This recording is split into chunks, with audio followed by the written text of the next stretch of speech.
1628 জন মানুষ এই দেশে দায়িত্বে আছে, তার ভেতরে ওসি সাহেব একজন।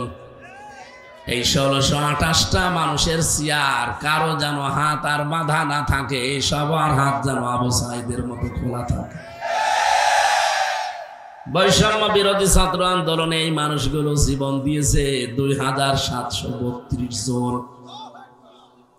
প্রত্যেকটাকে আল্লাহ যেন শাহাদতের মর্যাদা দান করেন। আর আমরা বারবার আহ্বান জানাচ্ছি, প্রত্যেক জায়গায় পুলিশের বিভাগটা আলাদা করে দেওয়া হোক। সামনে পুলিশ কোনো এমপি, মন্ত্রী, উপজেলা চেয়ারম্যান, মেয়রের কথা চলবে না, কোনো নেতা নেত্রী না, ওনাদের বিভাগ আলাদা থাকবে। ওনারা চলবে, ওনাদের কমান্ড যেটা আছে আইজি বলবে সেই অনুযায়ী, কোনো নেতা নেত্রীর কথা চলবে না। এটা সারা দেশে আমরা বলছি, সব আলেমরা, আর এটাই দরকার, নয়তো ওনাদের হাত আবার বাঁধা হয়ে যাবে। এই কথা বলেন না কেন? আলেমদেরকে প্রধান উপদেষ্টা মাঝে মাঝে ডাক দেয়, আলেমদের পক্ষ থেকে আমরা 3-4 জনকে পাঠাই, এইটা বলে বলে দেই যে তাদের সাথে একান্তে আপনারা এটা বলবেন। বিশেষ করে প্রশাসনের যতগুলো বিভাগ আছে তারা যেন কোনো এমপি, মন্ত্রী, কোনো নেতা নেত্রীর কথা না, ওনাদের বিভাগটাই হবে আলাদা। এই দেশ শান্ত হতে 41 সাল লাগবে না, 41 ঘন্টায় যথেষ্ট। সব আছে ওনাদের কাছে। এই জন্য 1628টা চেয়ার আমরা চাই, সব হাত যেন খোলা থাকে। খোলা থাকলে আমার মতো ন্যায় বিচার সবাই পাবেন। আর যদি হাত হয় বিচারপতির মতো, হুজুর আমার হাত বাঁধা, মূল্য চুরি করে যাবেন, 3 বছর না 30 বছর জেল খাটবেন। এই যে বিডিআর গুলো প্রশাসনের জেল খাটতেছে আর 16 বছর 17 বছর জেলে আছে। আমি দেখেছি তাদের রাতের বেলার কান্না। মাত্র 16 দিন চাকরি করেছে, এরপর এখন 16 বছর জেল খাটতেছে।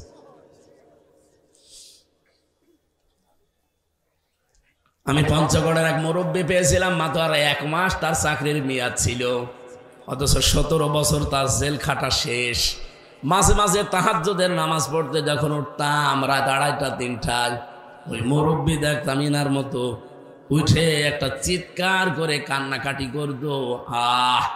আমার মনে হয় তার শব্দটা আরো সে গিয়ে ধাক্কা দিত।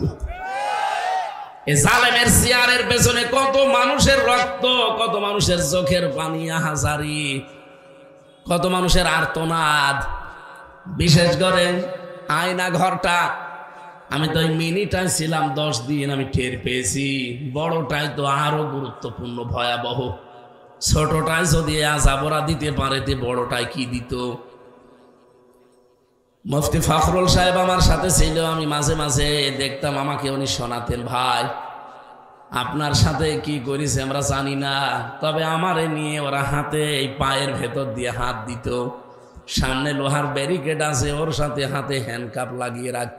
আরে 2 মিনিট 5 মিনিট 2 ঘন্টা না, 24 ঘন্টা, বছরের পর বছর। 1.5-2 মিনিট সময় দিত টয়লেট করার জন্যে।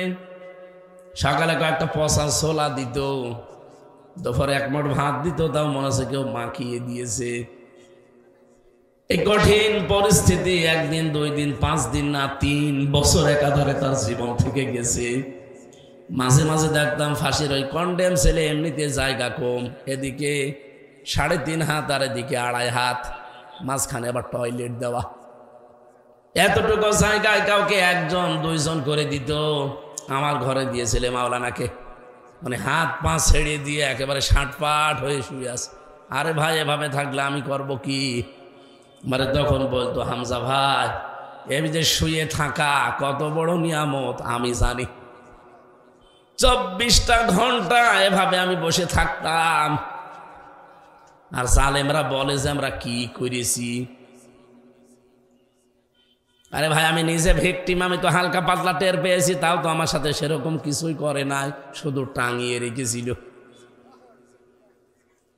আপনার খুলনার ফুলতরার পাশে কোন জায়গার একটা অফিসার ছিল, শেখ ইমরান, তার বাবা নাকি শুনলাম চেয়ারম্যান ছিল সাবেক। 2 জনে এখন আল্লাহর রাস্তায় চলে গেছে। জীবনে যত প্রেম আছে কলিজায়, নবীজির তরে সবটুকু দিয়ে দেব তাই। বিনিময় ময় শাফাত যদি তার পায়, মুছে যাবে জীবনে যত ব্যথা ভার। বালাগাল উলা বিকামালিহি কাশাফাদ দুজা বিজামালিহি হাসানাত জামিউ খিসালিহি সাল্লু আলাইহি ওয়া আলিহি। আলহামদুলিল্লাহ। কেউ নড়াচড়া করবেন না ভাই, কথা বলা ওঠা তো একেবারেই বাদ। 1 ঘন্টা সময় নিচ্ছে আপনাদের কাছে। আপনারা দেখতে পাচ্ছেন আমি যে অসুস্থ, আমার এখনো ভেতরে ঘামতেছে, জ্বর এখনো যায়নি। এই যে পাওয়ারওয়ালা ঔষধ খেলাম, এই জন্য মনে হয় জ্বর ছুটি যাচ্ছে। সময় দেন আমাকে। আজকের আলোচনার বিষয় মুমিনের 7 দফা কর্মসূচি আর শয়তানের 7 দফা কর্মসূচি। আমরা কোরআনে কারীম এবং হাদিস থেকে তাফসীরুল কোরআন মাহফিল লিখে দিয়েছেন। আমরা তাফসীর আকারে এই 14টা বিষয়ে আলোচনা করব ইনশাআল্লাহ। বাংলাদেশের ঐতিহ্যবাহী জেলা খুলনা ফুলতলা থানার অন্তর্গত বেজেরডাঙ্গা স্টেশন রেল স্টেশন ময়দানে সম্মিলিত ইমাম এবং 6 নম্বর ওয়ার্ডবাসীর উদ্যোগে 2024-এর বৈষম্য বিরোধী ছাত্র আন্দোলনের সকল শহীদদের রুহের মাগফিরাত কামনায় শহীদ আল্লামা দেলাওয়ার হোসাইন সাইদি রহমতুল্লাহ আলাইহির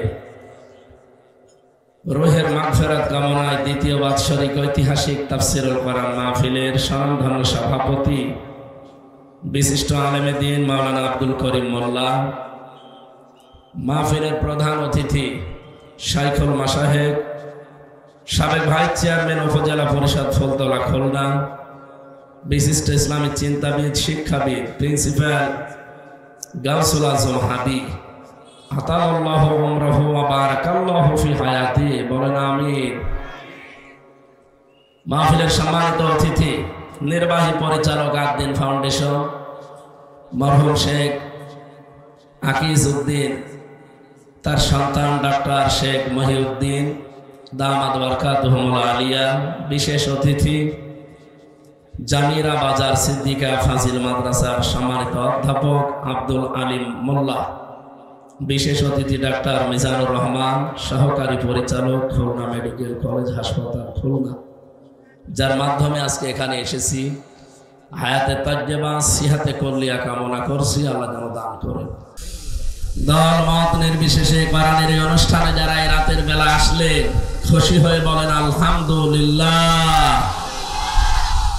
এখানে এতক্ষণ যারা আলোচনা রেখেছিলেন মাওলানা হোসেন মাহফুজ সহ অন্যান্য উলামায়ে কেরাম, আলেমদের কথাগুলো আল্লাহ আমল করার তৌফিক যেন আমাকে দান করেন, বলেন আমিন। আমরা এসেছি কোরআন শুনতে, বলেন হেদায়েত কিন্তু আমি হাতে করে নিয়ে আসিনি, কারণ এটা আল্লাহ নিজের হাতে রেখে দিয়েছি। রব্বুল আলামিন বলেন ইন্নামা আনতা মুযাক্কির লাস্তা আলাইহিম বিমুসাইতির। হে নবী, আপনি একজন উপদেশক, উপদেশ দেওয়া আপনার কাজ। আপনাকে আমি দারোগা পুলিশ করে পাঠাইনি যে জনগণকে পিটিয়ে হেদায়েত করা লাগবে। বলিল হাক্কু মির রাব্বিকুম ফামান শাআ ফালিউমিন ওয়া মান শাআ ফালিয়াকফুর। হকের কথাগুলো তুলে ধরবেন, যার ইচ্ছা হয় সে মেনে নেবে, যার ইচ্ছা হয় সে ছেড়ে দেবে। আমি আল্লাহ একজন আছি না নেই? সূরা বাকারার 172 নম্বর আয়াতে আল্লাহ এই একই কথা জানিয়েছেন, লাইসা আলাইকা হুদাহুম ওয়ালাকিন্নাল্লাহা ইয়াহদি মাইয়াশা। হেদায়েত দেওয়া আপনার কাজ না, আমি আল্লাহ যাকে ইচ্ছা করি তাকে আমার পথে নিয়ে আসি। সুতরাং হাজারো মানুষ যারা এসেছেন বাড়ি থেকে, যে হেদায়েত নিয়ে যাব আজকে আমির হামজার হাতে আছে। বলেন বলেন, আপনার যদি মন থাকে, আমার আল্লাহ আশা করা যায় আপনাকে হেদায়েত দিয়ে এখান থেকে বাড়ি নিয়ে যাবেন। কোরআনে কারীম সূরা ফুরকান 70 নম্বর আয়াতে আমরা পেয়েছি ইল্লা মান তাবা ওয়া আমানা ওয়া আমিলা আমালান সালিহান ফাউলাইকা ইউবাদদিলুল্লাহু সাইয়্যাতিহিম হাসানাত ওয়া কানাল্লাহু গফুরুর রহিমা। বলেন আল্লাহু আকবার।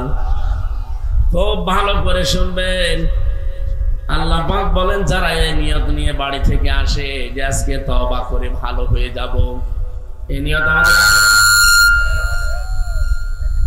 যারা এই নিয়ত নিয়ে বাড়ি থেকে বের হয়েছিলেন যে আল্লাহ আজকে যাচ্ছি বেজের ডাঙ্গা রেল স্টেশন ময়দানে কোরআনের তাফসীর শোনার জন্য, আজকে আমি ভালো হয়ে যাব, এই নিয়ত যাদের ছিল রব্বুল আলামিন বলেন ওয়া আমানা ওয়া আমিলা আমালান সালিহা।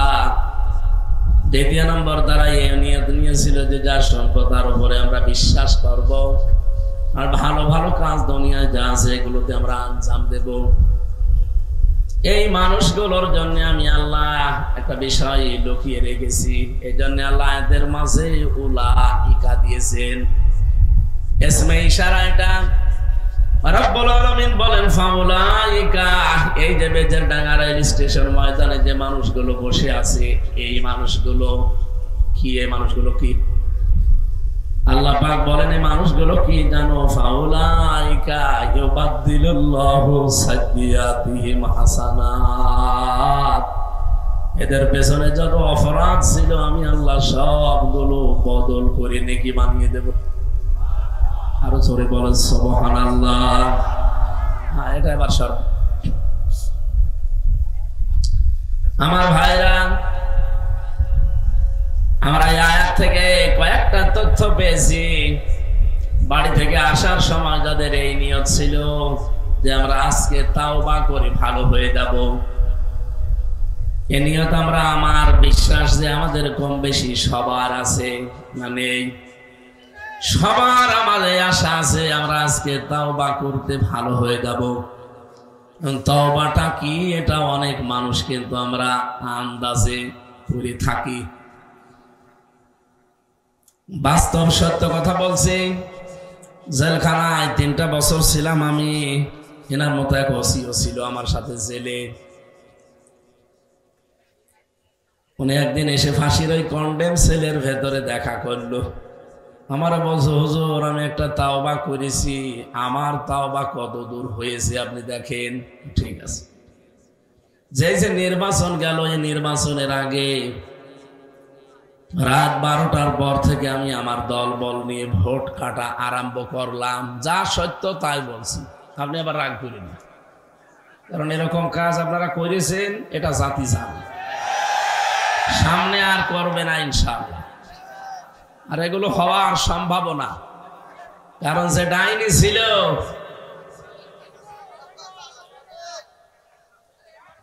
ফজরের আজান দিলে আমরা কাজ শেষ করলাম, কমপ্লিট করে বাক্সগুলো পাঠিয়ে দিলাম।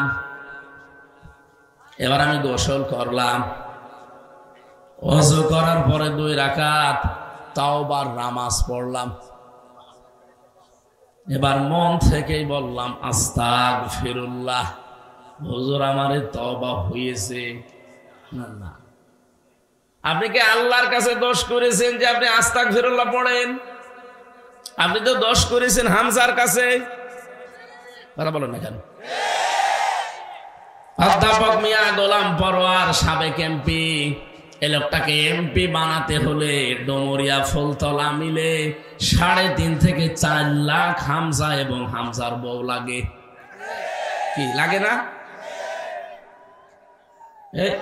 কথাগুলো বুঝবেন, থাকবেন পরে দিয়ে। তাই বলে আমি বলছি না যে 2 আসনের ভেতরে, 2 থানায় যা আছে সব আমার বউ না। তার মানে আমার মতো হামজা আপনারা আর আপনাদের স্ত্রী সব মিলিয়ে 3.5 থেকে 4 লাখ আছে আমরা জানি। এই 4 লক্ষ মানুষের কাছে আপনি দোষ করলেন, অপরাধ করলেন, যদি মাপ পেতে চান এদের কাছে গিয়ে আপনি স্বীকার করেন যে আমার ভুল হয়ে গেছে। ওরা যদি বলে হ্যাঁ আমরা মাফ করতে পারি, প্রত্যেকে আমরা 2টা করে লাত্তি দেব, তাই খাবেন, কোনো অসুবিধা নেই। কারণ আপনাকে তো মাফ পাওয়া লাগবে। একটা জালেমাকে টিকিয়ে রাখতে গিয়ে আপনারা কত নিচে নেমেছেন। আমার বয়স এখন 33 বছর। 18 বছর থেকে যদি ভোট দেওয়া আরম্ভ করতাম তে আমি 3 বার ভোট দিতে পারতাম, একবারও পারিনি। তার মানে এই দেশে এই 3 বারে কোনো নির্বাচন হয়নি। হ্যাঁ হয়েছে, নির্বাচনের নামে প্রহসন। এক কথা বলো না কেন? এই জন্যই 15.5 বছরে যারা এমপি, মন্ত্রী, উপজেলা চেয়ারম্যান, মেয়র এগুলো যারা হয়েছিলেন নির্বাচনের নামে ধোঁকাবাজি করে, এরকম পোস্টারে যদি আপনারা লেখেন যে সাবেক এমপি জায়েজ নেই, আপনি এতটুকু লিখতে পারেন যে সাবেক চোর। যেটা সত্য আপনি সেটা লিখবেন, অসুবিধা কি? আপনি আরেকটু বেশি লিখতে পারেন সাবেক ডাকাত, কারণ আপনি চোর ছিলেন, ডাকাত ছিলেন, এটা তামাম দুনিয়া এখন জানে। কথা বলেন না কেন? আপনি সাবেক এমপি লিখবেন, সাবেক মন্ত্রী লিখবেন। আমার মনে হয় আর 15.5 বছরে যত টাকা ভাতা নিয়েছেন সব ফেরত দেওয়া লাগবে। কি ফেরত দেওয়া লাগবে না? কারণ আপনার তো ভোট দেয়নি, আপনি কেন এমপি দাবি করেন? আমি নিজেরটাই তো বলছি, কার কাছে শুনে না, আমি নিজেই তো দিতে পারিনি। অথচ ওখানে বসে বসে ষড়যন্ত্র নিয়ে এখনো থামান না। বিশ্বের মডেলদেরকে এখনো পর্যন্ত শোনাচ্ছে যে আমি নির্বাচিত ছিলাম, আমাকে উৎখাত করা হয়েছে। এটা ডাহা মিথ্যা কথা। আমার তো মাঝে মাঝে মনে হয় মহিলা জীবনে কোনোদিন একটা সত্য কথা বলেছে বলে আমার মনে হয় না। আপনি কোনোদিন শুনেছেন? আমি যে কথাই শুনি আমার কেন জানি মনে হয় যে ও মিথ্যা কথা বলছে। ওনার কান্না কাটিয়া সব মেকি, সবগুলো মেকি কান্না। আমার মনে হয় বাম হাতের ভেতরে পেঁয়াজ সব সময় রেখে দিত, কিছু হলেই ঘষে নিত। খুলনাবাসী, এটা আমার বিভাগ। বউ কুচো করে আমি কথা বলতে পারি, এখানে আমার কোনো ভয় নেই। যদিও এখন সারা বাংলাদেশের 64টা জেলার 630টা থানায় কোনো ভয় আমার আর নেইও। আগেও ভয় ছিল না, এজন্য ওরা 3 বছর আটক করে রেখেছিল। ধরার পরে ওরা যা যা বলেছিল যদি মেনে নিতাম, 3 বছর না 3 দিনই আমি বেরিয়ে চলে আসতাম। আর আমার বলেছিল যে এগুলো শুধু ম্যাজিস্ট্রেটের কাছে যেয়ে বলবেন, আপনাকে আমরা ইসলামী বিশ্ববিদ্যালয়ে আপনি আছেন, ওখানকার ওলামা লীগের সেক্রেটারি বানিয়ে দেব। ও কোত্তা লীগের সেক্রেটারি হওয়ার দরকার নেই, আপনারা দিয়ে দেন, দেখি কতদিন থাকা লাগে। ও শয়তানরা যে এতদিন রাখবে কে জানে। অথচ মামলা একটা ঠনকো মামলা দিয়েছিল সন্দেহ ভাজক। এই মামলায় 3টা বছর লাল কালি দিয়েছিল আমার এই ফাইলের ওপরে। যে বিচারকই দেখে বলে না এ মামলার কোনো জামিন নেই। অথচ যে আগস্টের 5 তারিখের পরে এ মামলাটা তুলতে দেরি, আদালত বলছে কি দেখি বিচার করব, কোনো মাল নেই, জামিন দিয়ে দিলাম। শুধু জামিন না, বলছে একেবারে খারিজ করে দিলাম মামলা। বলতে গেলাম যে আদালত 3 বছর এ মামলা তো আপনার কাছেই ছিল, তখন তো বলেনি যে মাল নেই। এখন হঠাৎ করে শুধু মামলা না সব খারিজ করে দিচ্ছেন। উনি এইটাই বলতো যে হুজুর আমার হাত বাঁধা ছিল। কথা বলেন না কেন? এখন আমার হাত বাঁধা নেই, এজন্য যেটা সত্য আমি সেইটাই করেছি। এদেশটার বিচার ব্যবস্থা কোথায় নিয়েছে? হাইকোর্টের একজন বিচারপতি পর্যন্ত অবসরে যাওয়ার পরে সে বলেছে এ দেশটাকে আপনারা জাহান্নাম বানিয়ে ফেলেছেন। দেশটা যেন জাহান্নাম আর না থাকে। 1628 জন মানুষ এই দেশে দায়িত্বে আছে, তার ভেতরে ওসি সাহেব একজন। এই 1628টা মানুষের চেয়ার কারো যেন হাত আর বাঁধা না থাকে, সবার হাত যেন আবু সাইদের মতো খোলা থাকে। বৈষম্য বিরোধী ছাত্র আন্দোলনে এই মানুষগুলো জীবন দিয়েছে 2732 জন। প্রত্যেকটাকে আল্লাহ যেন শাহাদতের মর্যাদা দান করেন। আর আমরা বারবার আহ্বান জানাচ্ছি, প্রত্যেক জায়গায় পুলিশের বিভাগটা আলাদা করে দেওয়া হোক। সামনে পুলিশ কোনো এমপি, মন্ত্রী, উপজেলা চেয়ারম্যান, মেয়রের কথা চলবে না, কোনো নেতা নেত্রী না, ওনাদের বিভাগ আলাদা থাকবে। ওনারা চলবে, ওনাদের কমান্ড যেটা আছে আইজি বলবে সেই অনুযায়ী, কোনো নেতা নেত্রীর কথা চলবে না। এটা সারা দেশে আমরা বলছি, সব আলেমরা, আর এটাই দরকার, নয়তো ওনাদের হাত আবার বাঁধা হয়ে যাবে। কি কথা বলেন না কেন? আলেমদেরকে প্রধান উপদেষ্টা মাঝে মাঝে ডাক দেয়, আলেমদের পক্ষ থেকে আমরা ৩-৪ জনকে পাঠাই, এইটা বলে বলে দেই যে তাদের সাথে একান্তে আপনারা এটা বলবেন। বিশেষ করে প্রশাসনের যতগুলো বিভাগ আছে তারা যেন কোনো এমপি, মন্ত্রী, কোনো নেতা নেত্রীর কথা না, ওনাদের বিভাগটাই হবে আলাদা। এই দেশ শান্ত হতে ৪১ সাল লাগবে না, ৪১ ঘন্টায় যথেষ্ট। সব আছে ওনাদের কাছে। এই জন্য ১৬২৮টা চেয়ার আমরা চাই, সব হাত যেন খোলা থাকে। খোলা থাকলে আমার মতো ন্যায় বিচার সবাই পাবেন। আর যদি হাত হয় বিচারপতির মতো, হুজুর আমার হাত বাঁধা, মূল্য চুরি করে যাবেন, ৩ বছর না ৩০ বছর জেল খাটবেন। এই যে বিডিআর গুলো প্রশাসনের জেল খাটতেছে আর ১৬ বছর ১৭ বছর জেলে আছে। আমি দেখেছি তাদের রাতের বেলার কান্না। মাত্র ১৬ দিন চাকরি করেছে, এরপর এখন ১৬ বছর জেল খাটতেছে।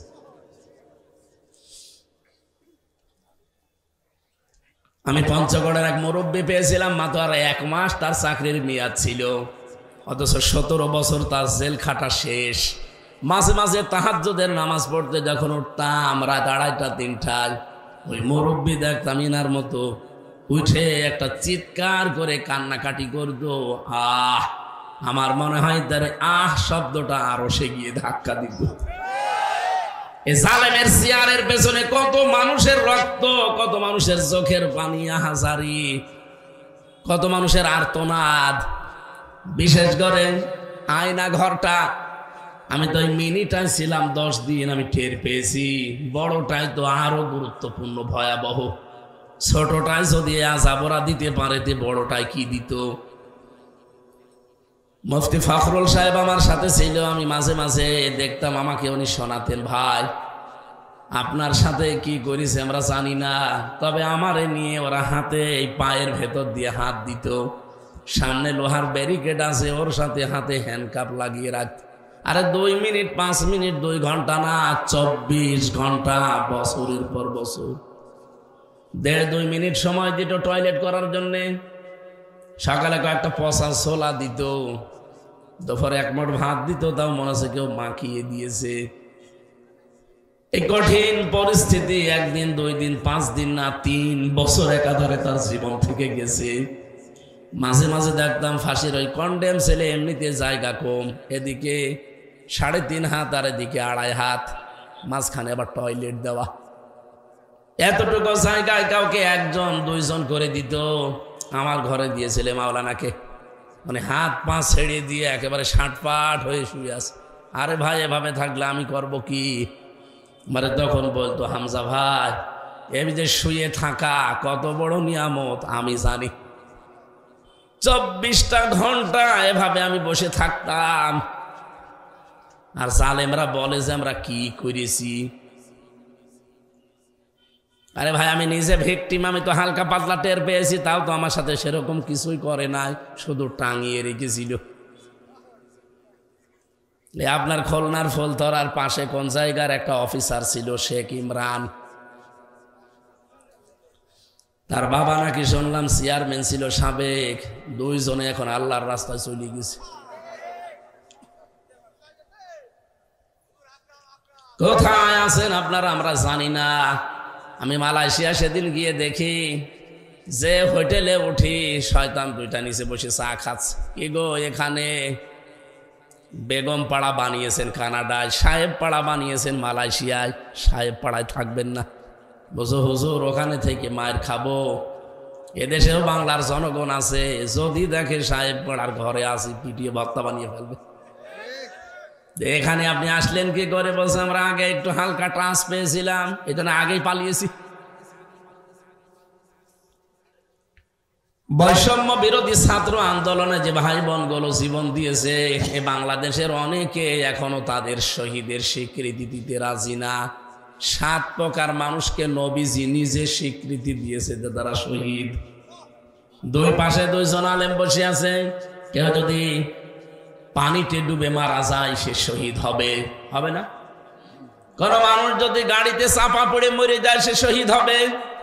কেউ যদি আগুনে পুড়ে মারা যায় সে শহীদ হবে।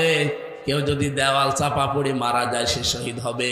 কেউ যদি সাপে কেটে মারা যায় সে শহীদ হবে।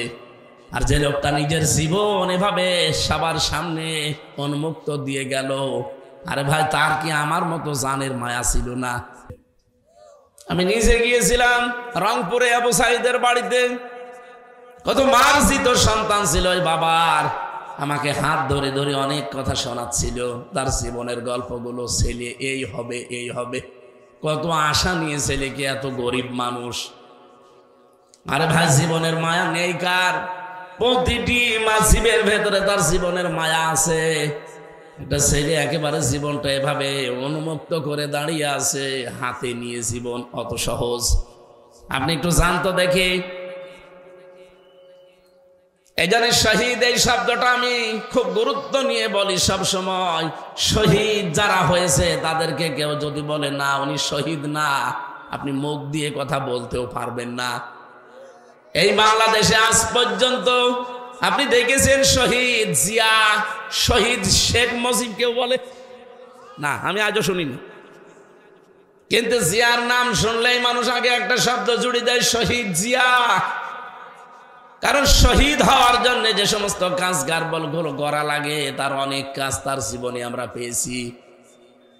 আরাফাতের ময়দানের পাশে মসজিদের নামিরা আছে, সেখানে যে দেখে আমি 16 সালে একবার খুতবা শুনছিলাম।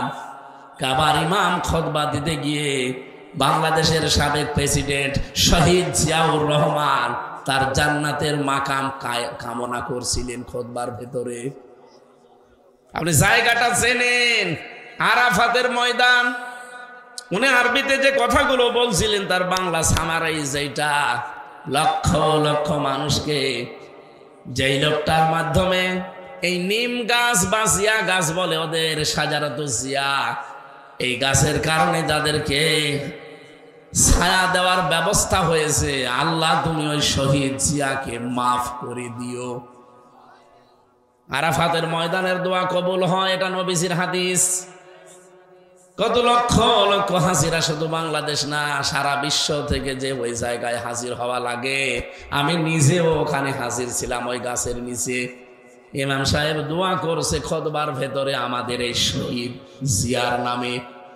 অথচ আমি আজ পর্যন্ত পৃথিবীর কোন জায়গায় শহীদ শেখ মুজিব শুনি তো নাই। দোয়ারও করলে অনেকে দেখি উল্টা দোয়া করে।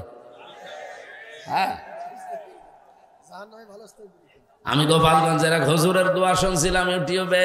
তিনি বলছে, আল্লাহ বঙ্গবন্ধুকে তুমি জাহান্নামের সর্বনিম্ন স্তরে দিও, জায়গা মতো পাঠিয়ে দিও। জায়গা আসলে ওইটাই। এদেশে স্বৈরাচার হওয়ার জন্য যারা প্রথম ভূমিকা পালন করেছে এই দেশে ওনাকে দিয়েই শুরু। এই যে রক্ষী বাহিনী, লাল বাহিনী, নীল বাহিনী, এগুলো কোথা থেকে? ওনার জামানা থেকে। কথা বলছেন এখন? সর্বশেষ ওনার মেয়ে দিয়ে শেষ হয়ে গেল। এই বাংলায় আর কোনোদিন কোন স্বৈরাচার তৈরি হবে না ইনশাআল্লাহ।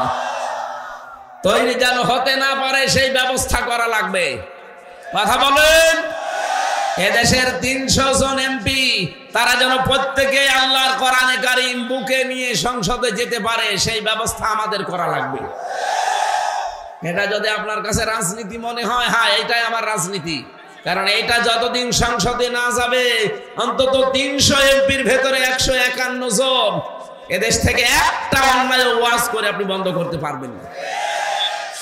আমির জামাত ডক্টর শফিকুর রহমান হাফিজাহুল্লাহ ঘোষণা দিয়েছেন অলরেডি, এই দেশে যদি কোরআন সংসদে যায় 56,000 বর্গ মাইলে সাদাবাজ এই শব্দটা থাকবে না।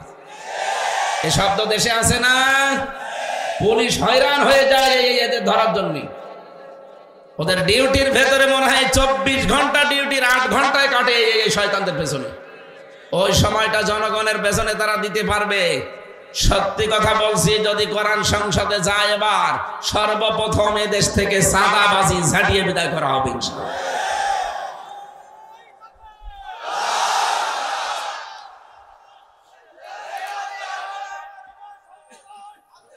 আলহামদুলিল্লাহ। ভাই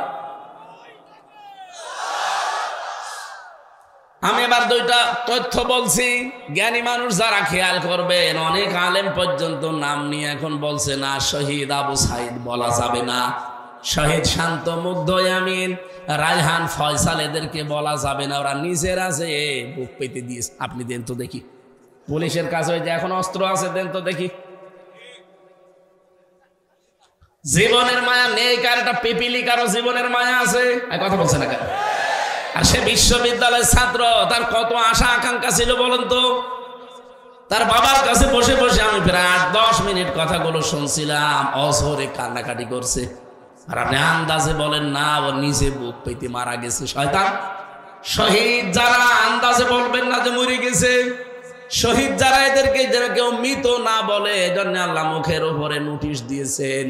সূরা বাকারার 154 নম্বর আয়াতে আছে, ওয়ালা তাকুলু লিমান ইউকতালু ফি সাবিলিল্লাহি আমওয়াত বাল আহয়াউ ওয়ালাকিন লা তাশউরুন। রাব্বুল আলামিন বলেন, পৃথিবীর মানুষেরা কোনদিন এই কথা বলবা না যে শহীদ যারা হয়েছে মরে গেছে। কে বলছে? বলেন বলেন। তারা জীবিত, তোমরা টের পাও না তাই। আল্লাহ বলেন মুখের পরে মানুষ যেহেতু ধারণা করতে পারে অন্তর দিয়ে, এই জন্য অন্তরের উপরও আমি সিলগালা করে দিলাম, অন্তরে ধারণাও করবি না। ওয়ালা তাহসাবান্নাল্লাযীনা কুতিলু ফি সাবিলিল্লাহি আমওয়াতা বাল আহয়াউন ইনদা রাব্বিহিম ইরযাকুন। সূরা আলে ইমরান 169 নম্বর আয়াতে আছে, আল্লাহ বলেন ধারণাও করবে না অন্তরে যে যারা শহীদ হয় এরা মরে গেছে, না এরা জীবিত এবং আমি নিজে তাদেরকে রিজিক দেই। আজকে মাওলানা গাউসুল আজম হাদি এখানে ওসি সাহেব পর্যন্ত বসে আছে, মনিরুজ্জামান, এই দুইজনকেই বলছি যদি ওনারা এখন মারা যায় আর যদি ঈমান নিয়ে মরে যায় কবরে দিয়ে দেবেন। এখন থেকে ঘুমিয়ে পড়বে, কিয়ামত পর্যন্ত ঘুমিয়েই থাকবে। যেদিন ইসরাফিল ফৎকার দেবে সিংহায়, সেই দিন ওনারা জেগে উঠবে। এর মাঝে আগে পরে আর কিছু নেই। কথা বোঝেন? কিন্তু যে মানুষগুলো শহীদ হবে, এ মানুষগুলো কবরে দেওয়ার পরে ঘুমাবে না। আল্লাহ পাক বলেন আমি নিজে তাদেরকে রিজিক দেই। বলেন তো ঘুমিয়ে থাকলে খাওয়া লাগে? বলেন বলেন। জেগে থাকলে, তার মানে কবরে দিতে দেরি, ও জেগে যাবে, কিয়ামত পর্যন্ত আল্লাহ ওকে খাওয়াবে। আর খেলে যেহেতু রক্ত তৈরি হয়, হয় না? খাবার যে খান আপনারা, ডাক্তার বসে আছে, 5টা জিনিস শরীরের ভেতরে তৈরি হয় খাবার দিয়ে। খাবারের নির্যাস দিয়ে তৈরি হয় পিত্তরস, যেটা দিয়ে মানুষের খাবার হজম হয়। 2 নম্বরে খাবার দিয়ে তৈরি হয় রক্ত। 3 নম্বরে তৈরি হয় বীর্য, যেটা আপনার শরীরকে সুঠাম রাখে, শক্তিশালী রাখে। 4 নম্বরে তৈরি হয় মল। 5 নম্বরে প্রসাব। হযরত হামজা রাদিয়াল্লাহু তাআলা আনহু তার জীবনী পড়ে দেখেছি, উনি যখন শহীদ হয়েছিলেন ওনাকে 70 টুকরা করেছিল কাফেরেরা। নবীজি তার লাশগুলো টুকরা অনুসন্ধান করে করে সাহাবীদের দিয়ে সবগুলো পেয়েছিলেন, কিন্তু 3টা টুকরা পাননি। যে 3টা পাননি, নবীজির চাদর দিয়ে ঢেকে দিলেন, পাহাড়ের লতা পাতা দিয়ে তাকে মাটির ভেতরে কবর দিয়ে দিলেন। শহীদের কোনো ধোয়ানো লাগে না, কিয়ামতের দিন ওই ক্ষত চিহ্নগুলো নিয়ে এসে উঠবে। 30টা বছর পার হয়ে গেছে কবরে। মদিনা একবার বিশাল ঢল হয়েছে, ঢলের কারণে তার কবর ভেঙে গিয়েছে, রক্ত আসতেছে পানির ভেতর দিয়ে। ছোটবেলায় তার সাথে যারা জিহাদ করেছিল, যুদ্ধ করেছিল, তারা আজ মুরব্বী হয়ে গেছে।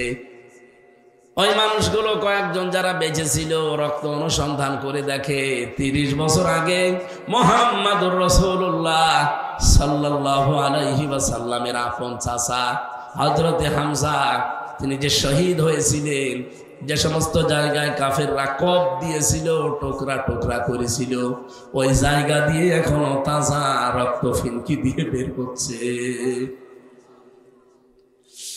খুলনাবাসী,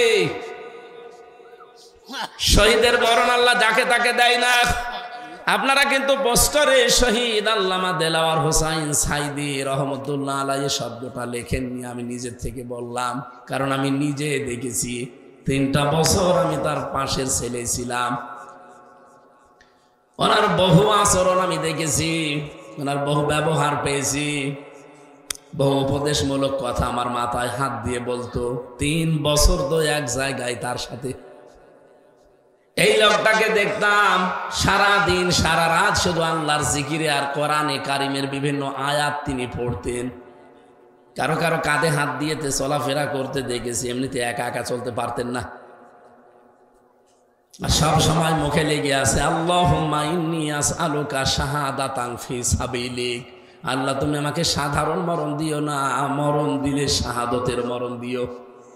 এই জন্যে জালেমরা তাকে ফাঁকি দিয়ে জেলখানা থেকে চিকিৎসার নাম দিয়ে বের করে ইনজেকশন দিয়ে মেরে ফেলিস। ওনার পূর্বপুরুষ আপনি তাকান, ওনার যে পূর্বপুরুষ যারা, ওনারা যারা মেনে চলতেন, যাদেরকে ইমাম আবু হানিফা রহমতুল্লাহ আলাই, তাকেও জালেমরা 8 বছর জেলখানায় রেখে যখন আর নরম করতে পারে নাই, সর্বশেষ বিষ প্রয়োগ করে মেরে ফেলেছে। শত শত বছর পর তাদের উত্তরসূরি হিসাবে যারা পরিচিত বাংলাদেশে, শহীদ আল্লামা দেলাওয়ার হোসাইন সাইদি, তাকেও কিন্তু জালেমরা 13 বছর রাখার পরও দুর্বল করতে পারে না। আমাকে নিজেই বলেছে কয়েকদিন, আমার তো ভালোভাবে প্রথমে ভাবে চিনতো না। আমি একদিন যে বলছি, হুজুর আপনি আমাকে চেনেন? কে? আমার নাম হামজা, কুষ্টিয়া।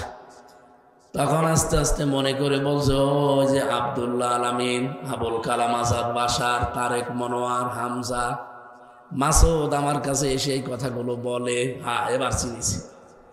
তখন আস্তে আস্তে পরিচিত হয়ে কথাগুলো শুনতাম, দেখেছিলাম উনি মাঝে মাঝেই বলতো হামজা। ওরা কিন্তু মাঝে মাঝে আমার অফার দিত, জেলখানার ভেতরে গোয়েন্দা পাঠিয়ে দিত। মাঝে মাঝে আমারে বলতো আপনি নিজে যদি জামাত ইসলামী বাংলাদেশ ছেড়ে দিয়ে নিজে একটা আলাদা দল খোলেন, ওই দলের নিজে আপনি সভাপতি হবেন, আপনি অথবা নিজে আপনি পীর সাহেব দাবি করবেন, যত মুরিদ লাগে সারা দেশ থেকে আমরা সাপ্লাই দেব, আপনার যা লাগে। জেলখানা তো না, একেবারে রাজকীয় জীবন আপনি কাটাবেন, শেষ বয়সে পরিবারের কাছে থাকতে পারবেন। ওনাকে কতবার অফার দিয়েছিল গোয়েন্দা বিভাগের লোকেরা, ডিজিএফআই, এনএসআই, যতবার দিয়েছে বলেছে না আমি বুঝে শুনে এই দলে আছি। ওল হাদিহি সাবিলি আদউ ইলাল্লাহ, এই আয়াত আমি ওনার মুখে শুনেছিলাম। সূরা ইউসুফের 108 নম্বর আয়াতটা আমাকে শুনিয়েছে। হামজা, আমি এই পথে মানুষকে ডাক দিয়েছি সারা জীবন, আন্দাজে না, বুঝে শুনে ডেকেছি। আলা বাসিরাতিন, আন্দাজে ডাকি নাই, আমি দেখে শুনে বুঝে শুনে সজ্ঞানে ডাক দিয়েছি। এইটাই আমার পথ। আনা, আমার পথ এইটা শুধু না, ওয়ামানিত্তাবানি, আমার অনুসরণ যারা করবে তাদের এই একই পথ।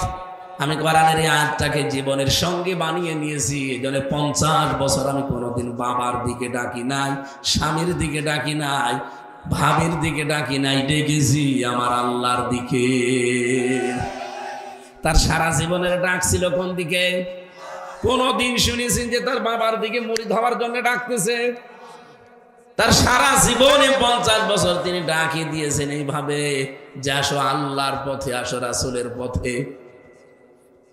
এই পথ থেকে সরানোর জন্যে ইমাম আবু হানিফাকে যেমন চেষ্টা চালিয়েছে, পারে নাই।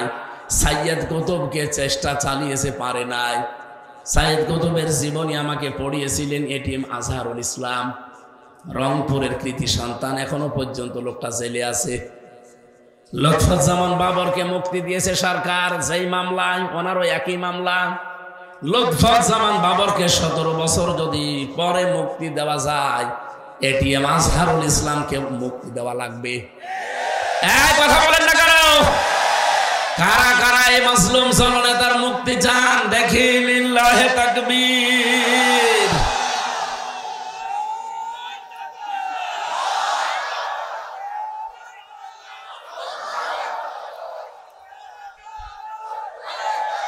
কিচ্ছু লাগবে না।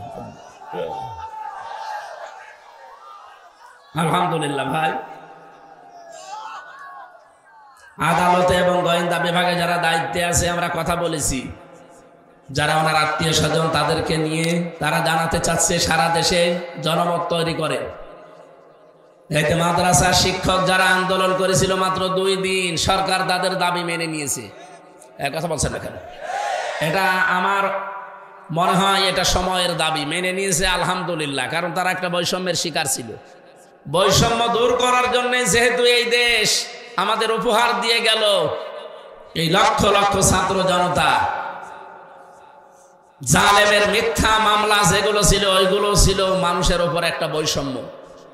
সুতরাং এই দেশে 1,10,000 মানুষ এই খুলনা জেলখানা সহ বিভিন্ন জেলে আছে, যারা এই 15.5 বছরে মিথ্যা মামলায় মিথ্যা সাক্ষীর কারণে জেলে পচে পচে মরতেছে। আমার মনে হয় তাদেরকে বিনা বিচারে বিনা হিসাবে ছেড়ে দেওয়া দরকার। বলেন, লুৎফুজ্জামান বাবরকে আপনি যদি ছেড়ে দিতে পারেন, আজহারুল ইসলামকেও ছেড়ে দেওয়া লাগবে, একই মামলা তারা। আমার ভাইরা, আমি যে কথা বলতে চাই আপনাদের, হযরতে আমির হামজা যদি 30 বছর পরে তার শরীর থেকে তাজা রক্ত বের হয়ে আসতে পারে, শাহাদতের মরণ আল্লাহ কিন্তু এমনি কাউকে দেয় না। আল্লামা সাইদিকে আল্লাহ ওদের হাতে মেরেছেন, এই কারণে তিনি সারা জীবন দোয়া করতেন, আল্লাহ আমাকে শাহাদতের মরণ দিও। এমনিতে ঘুমিয়ে থাকলে যদি মরে যেত কেউ শহীদ বলতো না। গতকালকে আমার এক দাদা মারা গেছে, ঘুমিয়েছিল, উঠে দেখছে নেই, মরে গেছে, ওনাকে কেউ শহীদ বলবে? বলুন। আল্লামা সাইদি 13টা বছর জেলখানার ভেতরে, তো কতদিন ঘুমিয়েছেন? একদিন যদি শুনতাম যে ঘুমিয়েছিল, উঠেছে মরা, আমরা শহীদ বলতাম না। নিজে দেখা, আপনারা ভালো মানুষ নিয়ে গেলেন, হাসতে হাসতে লোকটা বের হচ্ছে। যাওয়ার সময় আমি কারারক্ষীকে জিজ্ঞাসাও করেছিলেন যে ভাই কি হয়েছে, বলছে ওনাকে ছেড়ে দেওয়া হবে। মিথ্যা প্রলোভন দিয়ে নিয়ে গিয়ে আপনারা ইনজেকশন দিয়ে মেরে ফেললেন। এই মোস্তফা জামান নামে যে ডাক্তার, এরে ধরে যদি ডিম থেরাপি দেওয়া যায়, ও সব বলে দেবে। কাকে কাকে কেন কেন কি কারণে কার ইশারা এগুলো করেছে সবও জানে। শয়তান আছে কোথায়? এখন পালিয়েছে। আমার ভাইরা, যে কথাটা তুলছিলাম এই কথাটা শেষ করি। সূরা আলে ইমরান 140 নম্বর আয়াতের মাঝের অংশে আয়াতটা আমি ব্যাখ্যা বিশ্লেষণ করেছি, সামারাইজ করে বলছি। যার জীবন কর্মজীবন, যার জীবন এবং কর্মজীবন ভালো করে খেয়াল করুন। এমনিতে আপনাকে আল্লাহ শাহাদাতের মরণ জীবনও দেবে না। যার জীবন এবং যার কর্মজীবন আমার আল্লাহর কাছে পছন্দ হবে, যার প্র্যাকটিক্যাল লাইফটা আল্লাহর ভালো লাগবে। ওয়ালিয়ালামাল্লাহুল্লাযীনা আমানু ওয়া ইয়াত্তাখিযা মিনকুম শুহাদা ইলা আখির আয়াত। তোমাদের ভেতরে যারা ঈমান আনে এবং ঈমানের দাবি অনুযায়ী যে মানুষগুলো আল্লাহর পছন্দ হয়, ওদেরকে আল্লাহ সাধারণভাবে মরণ দেয় না, মরণ দেয় শাহাদতের মরণ। শাহাদতের মরণে পিপিলিকার চাইতেও, পিপিলিকা কামড় দিলে যে কষ্ট তার চাইতেও কম কষ্ট হয়। এটা নবীজির হাদিস। বিশ্বনবীর জীবনে শাহাদতের মরণ, আপনি তাকান, নবীজিকেও কিন্তু আজরাইল এসে জান কবজ করেছিল। প্রতিটি জীবন কবজ করতে যে কষ্টটা হয়, নবীজি পর্যন্ত এটা পেয়েছিলেন। খালি হাত রেখেছিল আজরাইল, নবীজি বললেন কি করো? বলে হাত রেখেছি, তাড়াতাড়ি তোলো, মনে হচ্ছে উহুদ পাহাড় আমার বুকের উপরে রেখেছো। আজরাইলের সময় বলেছে, হে রাসূল, আমি জানি আল্লাহর পরে আপনার স্থান, আমি খুব সতর্কতার সাথে আসানে শুধু আমার হাতটা রেখেছি, ভরও দেইনি। নবীজি বলেন, আজরাইল এইটাই যদি তোমার শুধু হাত রাখা হয় তে তোমার কষ্ট কোনটা? বলেন তো, এত বড় মানুষের জীবন কবজ করতে তারপরও নবীজির শরীরে আমার মতো হামজার মতো 100 হামজার শক্তি তার শরীরে ছিল। বলেন, নবীজি বলেন তোমাদের মতো সাধারণ মানুষের 100 মানুষের শক্তি আমার শরীরে আল্লাহ দিয়েছেন। এত বড় শক্তিশালী মহান মানুষের যদি মরণের যন্ত্রণা টের পায় তিনি, অথচ শহীদ যারা হবে পিপিলিকায় কামড় দিলে যেরকম লাগে অতটুকুতে সে আল্লাহর জান্নাতে পৌঁছিয়ে যাবে। শহীদ আব্দুল কাদের মোল্লা, এই লোকটার যেদিন ফাঁসি দেবে রোজা রেখেছিলেন তিনি, ওই দিন মাগরিবের পরে পরে তার স্ত্রী আর সন্তানাদি দেখা করতে গেছে শেষ বিদায়ের জন্যে। যে দেখুন 4 বিস্কিট ভিজিয়ে খাচ্ছে। জিজ্ঞাসা করে, কি গো এখন অবেলায় বিস্কিট চা খাও? আদর করে স্ত্রীকে ডাকতো পিয়ারি বলে, পিয়ারি। পিয়ারিকে ডাক দিয়ে বলেছে, দেখো আমি রোজা ছিলাম, আমি শুনেছি আজকে রাত 10টা 1 আমার ফাঁসি। এখন তো 7টা কত বাজে, মাত্র আর 3 ঘন্টা আছে। আমি রোজা রেখেছিলাম, খাবার দাবার শেষ করে শেষ খাওয়ায় 4 বিস্কিটটা খেয়ে নিলাম। কিছুক্ষণ পরে তো আমার আল্লাহর সাথে আমার সাক্ষাৎ হবে। তোমাকে আদেশ দিয়ে গেলাম, সন্তানাদি যেগুলো আল্লাহ দিয়েছে এগুলো ঠিক আল্লাহর রাস্তায় টিকিয়ে রাখবা। ওই কথা বলেই উনি চলে এসেছিলেন। সাজগোজ করে যখন যাচ্ছিল কারারক্ষী, ওইটা আমার দায়িত্বে ছিল কুতুবউদ্দিন। ও আমারে নিজে বলেছে, আমি ওই দিন দেখলাম মনে হচ্ছে লোকটা শ্বশুর বাড়ি যাচ্ছে। আমি ওনারে বলেছি আপনি প্রস্তুতি নেন, বলছে আমি রেডি আছি। তার মানে ওনার সব কমপ্লিট। অবশ্যই আমার আল্লাহ ফেরেশতাদের মাধ্যমে তার কানের কাছে কিছু শুনিয়েছিলেন, নয়তো এই বয়সে এরকম প্রস্তুতি নেওয়া মাত্র 3 ঘন্টা। রব্বুল আলামিন বলেন, ইন্নাল্লাযীনা ক্বালু রাব্বুনাল্লাহু সুম্মা ইসতাকামু তাতানাজ্জালু আলাইহিমুল মালাইকা। অবশ্যই যারা এই কথা বলতে পারবে দুনিয়াতে যে আমাদের রব আল্লাহ, শুধু বলেই শেষ করে দেবে না, টিকে থাকবে। বাংলাদেশে বহু মানুষ আমাদের রব আল্লাহ এ কথা বলার পরে আর টিকে থাকতে পারে নাই, তারা এখন মুনাফিক হয়ে গেছে। এই কথা বলে না কেন? আপনি মাওলানা ফরিদ উদ্দিন মাসুদের নাম শোনেননি? ও তো বলতো রব আমার আল্লাহ, কিন্তু টিকে থাকতে পারে নাই। বাতাস একটু আসলে ইমান হারিয়ে ফেলেছে, জালেমদের 5 আটা গোলামি করেছে এই সারা জীবন। এখন মানুষের ভেতরে আল্লাহ ওর প্রতি একটা ঘৃণা তৈরি করে দিয়েছে। মাওলানা সাইদি ইন্তেকাল করেছে, শহীদ হয়েছে, তার নাম শুনলে মানুষ এখন দোয়া করে। আর লোকটা জীবিত আছে, ওরে মানুষ দেশে পেলে কুকুরের মতো পিটাবে। বাস্তবতা বোঝা লাগবে। আল্লাহকে রব বললে শুধু হবে না, টিকে থাকা লাগবে। এই 15.5 বছরে বহু মানুষকে আমরা দেখেছি টিকে থাকতে পারে নাই, কিন্তু যারা টিকে ছিল আল্লাহ বলেন তাতানাজ্জালু আলাইহিমুল মালাইকা, এদের বিপদে আপদে আমি আল্লাহ ফেরেশতা নাজিল করে সাহায্য করেছি। তাতানাজ্জালু এটা মজারে বর্তমান ভবিষ্যৎ, প্রেজেন্ট ফিউচার, শুধু এখন না, কিয়ামত পর্যন্ত আয়াতটা থাকবে। বলেন বলেন। মালা কন্যা দিয়ে মালাইকা বহু বচন দিয়েছেন। ফেরেশতারা এসে কি করবে জানো? আল্লাহ তাখাফু ওয়ালা তাহজানু। ফেরেশতারা মরণের সময় পর্যন্ত এসে বলবে কোনো ভয় নেই, কোনো চিন্তা নেই। আপনার ছেলে মেয়ে নিয়ে, বউ নিয়ে, চাকরি বাকরি নিয়ে, দলের লোক নিয়ে চিন্তা হয়, কোনো টেনশন করবেন না, ওদের সব দায়িত্ব আল্লাহ নিজেই তুলে নিয়েছে। এই কথা যখন কানের কাছে এসে ফেরেশতারা বলে, তখন লোকটা সাহস পায়, তখন তিনি তৃপ্তির হাসি দেয়। 2 নম্বরের ব্যাখ্যা হচ্ছে, সামনে ফেরেশতারা আয়াতটা তুলে ধরে, ওয়া আবশিরু বিল জান্নাহ, ওই যে জান্নাত দেখা যাচ্ছে ওইটার সুসংবাদ দেওয়ার জন্য আমরা এসেছি। আল্লাহর কসম, শহীদ মীর কাশেম আলী, শহীদ আব্দুল কাদের মোল্লা, এই 2 জনের ব্যাপারে আমি নিজে দেখেছি, শুনেছি কারারক্ষীর কাছে, কারণ তারা আমার দায়িত্ব ছিল। ওরা যা বলেছে আমি আয়াতের সাথে মিলিয়ে দেখেছি, ফেরেশতারা অবশ্যই তাদের কানের কাছে এসে এই সংবাদগুলো শুনিয়েছে। এই জন্য 3 ঘন্টা পরে যার ফাঁসি সে হাসতেছে, মনের ভেতরে কোনো দুঃখ নেই, কোনো আফসোস নেই, চেহারার ভেতরে কোনো চিন্তার ছাপ নেই, কোনো দুঃখের ছাপ নেই। মনে হচ্ছে শ্বশুর বাড়ি যাওয়ার জন্য নতুন কাপড় পরে রেডি হয়ে গেছে। আরে ভাই, ফেরেশতারা কিছু যদি নাই বলবে, মুখে হাসি আসলো কোত্থেকে? 3টা বছর তো আমিও ছিলাম, আমি দেখেছি। আমার হাসি দূরের কথা, কোনোদিন মুখ মলিনি যায়নি। তারপরেও তো আমার বাইরে সবাই ছিল, কোনো অসুবিধা হয়নি। আমার বাইরে আমার মা বাবা দিব্যি বেঁচে আছে, আমার শ্বশুর শাশুড়ি ধনী মানুষ তারা, আমার স্ত্রী লেখাপড়া জানা মানুষ, অনার্স মাস্টার্স করা।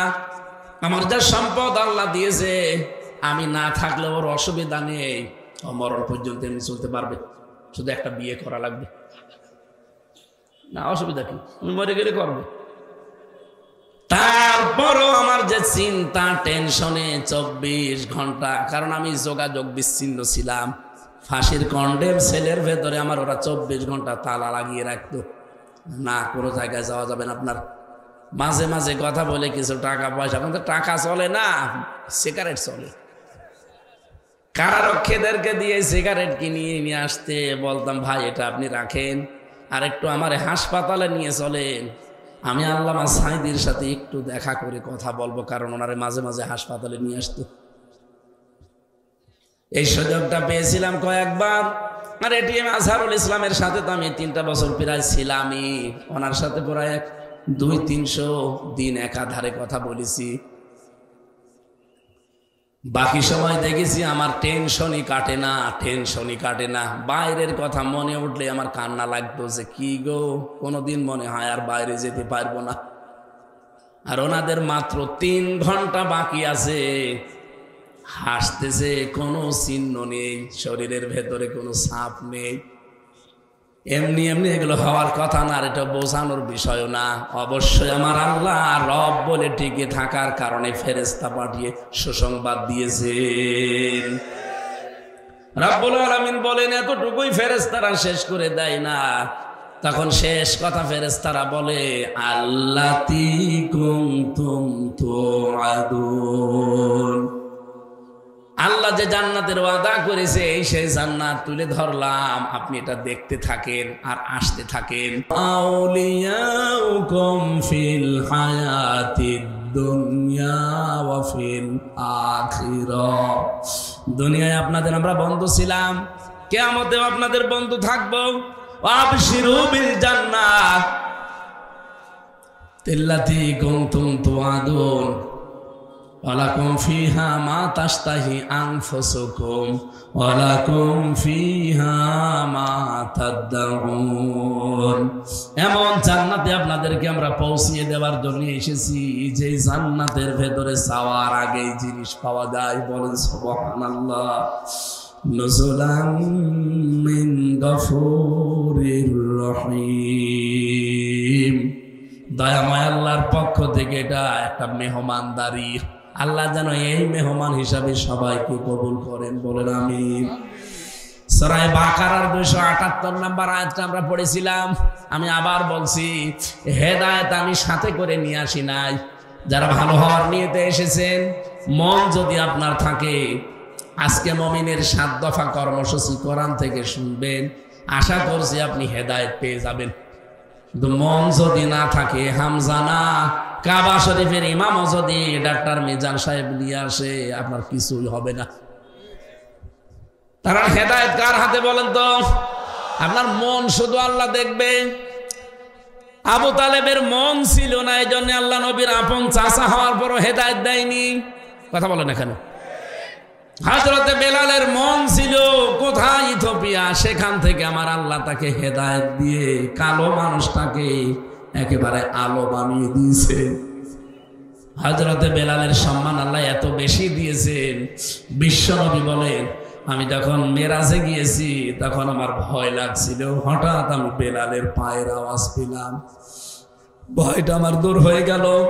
দুনিয়াতে আসার পরে বেলালকে মাঝে মাঝে বলতাম, কি করো এত? হুজুর, আমার তো সব আমল আপনার জানা, পার্সোনাল আমল এতটুকু আছে, আমি বিনা ওযুতে থাকি না পারতপক্ষে। আর মসজিদ দেখলে আমি দখলুল মসজিদের 2 রাকাত নামাজ পড়ি নেই। বিশ্ব নবী বলেন, বেলাল এই আমলটা ছাড়বা না। আমি জান্নাতে জাহান্নামে মিজান পুলসিরাতের আল্লাহর নিদর্শনগুলো দেখছিলাম। এমন একটা জায়গায় আমি গেছি যেখানে সিদরাতুল মুনতাহা বলা হয়। আমার ভয় লাগছিল, আশপাশে কেউ ছিল না। হঠাৎ দেখি তোমার পায়ের আওয়াজ পাওয়া যাচ্ছিল।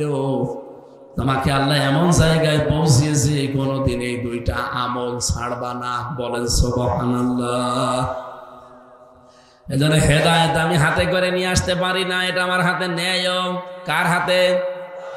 আজকে মুমিন আপনি দাবি করছেন, আপনার এই 7 দফা কর্মসূচি দুনিয়ায় থাকা লাগবে। 1 নম্বরে আমার আল্লাহ বলেন, মুমিন জীবনের প্রথম কাজ হবে সে যেন সুদ না খায়। এদেশে তো সুদ নেই। যতদিন যাকাত ভিত্তিক অর্থনীতি এদেশে কায়েম না হবে, ততদিন 100% সুদ বন্ধ হওয়া সম্ভব না।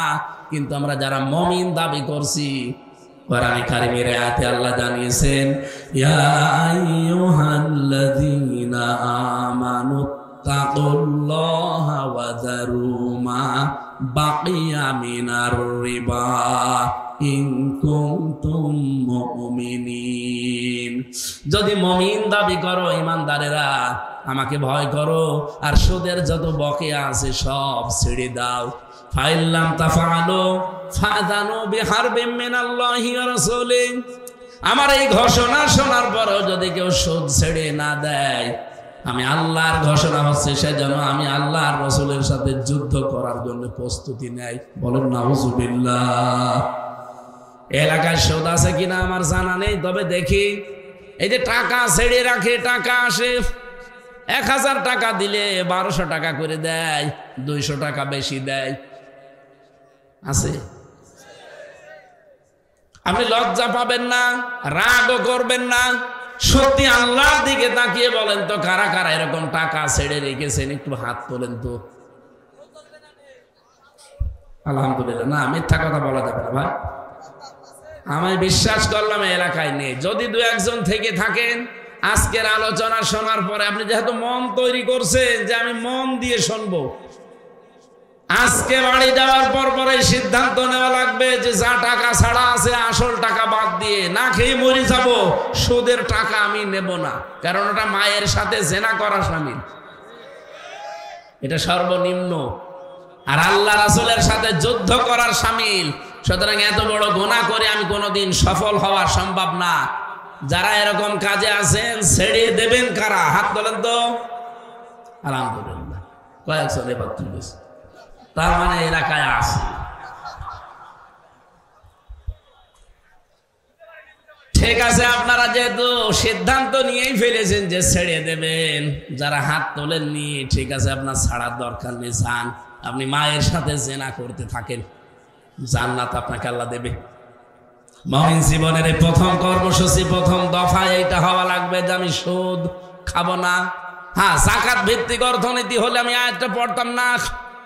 কারণ যাকাত যদি এই দেশে রাষ্ট্রীয়ভাবে কায়েম হয়ে যায়, তখন আপনাকে আর ওয়াজ করা লাগবে না। আপনি না, আপনার বাপ পর্যন্ত বাধ্য হবে সুদ ছেড়ে দিতে। কারণ সুদ তখন থাকবে না। ব্যাংকিং ব্যবস্থায় তখন মুশারাকা, মুদারাবা, মুরাবাহা, বায়ে সালাম, বায়ে ইস্তিসনা, বায়ে মুআজ্জাল, বায়ে ওয়াহিদা, এরকম 28টা নিয়ম আছে। এইগুলোতে দিয়ে তখন দেশের ব্যাংক চলবে। এখন যেহেতু ইসলামী ব্যাংক এই নিয়মে চলে, 100% সুদ থেকে এই দেশে কোনো ব্যাংক মুক্ত না, যতদিন সরকারিভাবে যাকাত এ দেশে কায়েম না হবে। কথা বলছেন? আমরা তো এই চেষ্টায় চালাচ্ছি। আপনাকে আমরা জাহান্নাম থেকে, মায়ের সাথে জেনা করা থেকে বাঁচাতে চাই, আল্লাহ এবং রাসূলের সাথে যুদ্ধ করা থেকে বাঁচাতে চাই। তাছাড়া আপনি আল্লাহর সাথে রাসূলের সাথে যুদ্ধ করে পারবেন না, এটা আপনিও জানেন, আমিও জানি। মায়ের সাথে জেনা করে জান্নাত পাবেন না, এটা জানেন না? বলেন, কত বড় নিকৃষ্ট কথা নবীজি বললেন যে মায়ের সাথে জেনা করার গুনাহ হয়। এরপরও অনেক নামাজি দেখি টাকা ছেড়ে রাখে। কুষ্টিয়াতে আসরের নামাজ আমার সাথে পড়ে বড় বাজার থেকে এনএস রোডে ঘুরতেছে, দোকানে দোকানে যায় আর দাঁড়িয়ে থাকি ওই কোনায়। 4-5টা দোকানে দেখার পরে আমার কেমন যেন লাগলো। ডাক দিয়ে বললাম, মুরব্বি, নামাজ তো পড়ে আসলেন, আমার সাথে আমার পেছনে পেছনে খালি দোকানে দোকানে বসেন কি? কথা বলে না, আমার কাজ আছে। কাজটা কি? পরে এই দোকান থেকে ওই দোকানে চলে গেল, কি যেন হাতের ভেতরে দিল। দোকানদার আমারে বলছে, হুজুর উনি টাকা ছেড়ে রাখে মাসে মাসে, প্রতি মাসের এই তারিখে আসে টাকা তুলতে, 1000 টাকায় 200 টাকা বেশি, ওই টাকা উনি তুলতে আসে। মনে মনে ভাবলাম, আল্লাহ, কেবল নামাজ পড়ে আসলো আসরের, আর দোকানে দোকানে কালেকশন করে বেড়াচ্ছে সুদের টাকা। এটা শুধু কুষ্টিয়াতে আছে, বাংলাদেশে আর কোন জেলায় নেই। কত বড় বড় দাড়ি রাখে, কত বড় বড় টুপি মাথায় দেয়, দেখলে মনে হবে যে জিবরাইলের ভাই, অথচ সুদখোর। এক কথা বলছেন না কেন? আপনি না খেয়ে দরকার মরে চলে যান, যান, সুদ খাওয়া যাবে না ভাই। মুমিন জীবনের এই দফাটা 1 নম্বরে নেওয়া লাগবে আমাদের। 2 নম্বরে আমি পেয়েছি মুমিন জীবনের দফা হিসাবে সূরা আল ইমরান 102 নম্বর আয়াতে আল্লাহ জানিয়েছেন, আনুগত্য, আত্মসমর্পণ, এটা করা লাগবে তোমার জীবনে। ইয়া আইয়ুহাল্লাযীনা আমানুত্তাকুল্লাহা হাক্কা তুকাতিহি ওয়া লা তামুতুন্না ইল্লা ওয়া আনতুম মুসলিমুন। ওহে যারা ঈমানের দাবি করো, আমাকে ভয় করো, ভয় করার মতো আর মুসলমান না হয়ে মরবা না। তার মানে আত্মসমর্পণকারী হওয়া লাগবে আপনাকে। এখন আপনি আত্মসমর্পণ করবেন কোথায়? আমাদের জাতির পিতা হযরত ইব্রাহিম আলাইহিস সালাম এটা আমাদেরকে শিখিয়েছেন। ইদ ক্বালা লাহু রাব্বুহু আসলিম ক্বালা আসলামতু লিরাব্বিল আলামিন। হযরত ইব্রাহিমকে আল্লাহ যখন বলেন আত্মসমর্পণ করো, সারেন্ডার করো, তিনি বললেন আমি বিশ্বজগতের প্রতিপালক আল্লাহর কাছে আত্মসমর্পণ করে ফেলেছি। হযরত ইব্রাহিম আলাইহিস সালাম ইন্তেকালের আগে তার সন্তানদেরকে ডাক দিলেন, ওয়াসাসা বিহা ইব্রাহিম বানিহি ওয়া ইয়াকুব ইয়া বানিয়া ইন্নাল্লাহা আস্তাফা লাকুমুদ্দীন ফালা তামুতুন্না ইল্লা ওয়া আনতুম মুসলিমুন। এদিকে তাকান, গুরুত্বপূর্ণ এখানে কথা আছে। এটা হযরত ইব্রাহিম এবং ইয়াকুব এই 2 জন নবী ইন্তেকালের আগে তার সন্তানদেরকে ডাক দিয়ে বলেছিলেন, হে আমার কলিজার টুকরা সন্তানেরা, অবশ্যই আল্লাহ তোমাদের জন্য মনোনীত করেছেন একটা দিন। কি বলেন? বলো। এই দিন মানে রাতের পরে যেই দিন, ওই দিন না, একটা দিন তোমাদের জন্য আল্লাহ মনোনীত করেছেন। সেই দিনের নাম হচ্ছে ইসলাম। ইন্নাদ দীনা ইনদাল্লাহিল ইসলাম। আল্লাহর কাছে মনোনীত দিন, তার নাম কি? ইসলাম। দীনান ফালা ইউকবাল মিন। দুনিয়াতে ইসলাম বাদ দিয়ে কোন নিয়ম নীতি দিয়ে আল্লাহকে রাজি করা যাবে? বলেন। সুতরাং আজ বাংলাদেশে যারা ইসলাম বাদ দিয়ে অন্য কোন নিয়ম নীতি চালু করতে চাচ্ছেন, আরে ভাই আপনি তো নামের আগে মোহাম্মদ লিখেন, আপনারও তো অন্তত আগা কাটা আছে। কথা বলছেন এখন? আমি আপনাকে বাঁচাতে চাই, আমি আপনার শত্রু না। আমি দেখতে পাচ্ছি আপনি ইসলাম বাদ দিয়ে বিয়ে করেন, আপনার বিয়ে হয় না। ইসলাম বাদ দিয়ে বিয়ে হয়?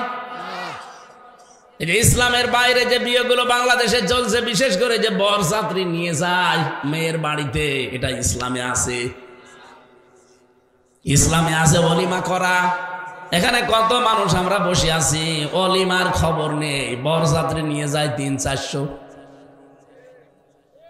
আপনার বিয়েতে বরযাত্রী নিয়েছেন না অলিমা করেছেন?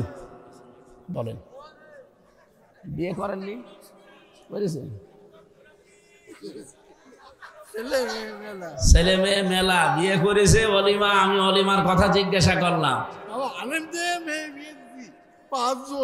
আলহামদুলিল্লাহ, উনি বয়সের ভারে হয়তো কথাটা বুঝতে পারেন। আমি মিজান সাহেবকে বলছি, বলেন তো অলিমা করেছে না বরযাত্রী নিয়েছিল?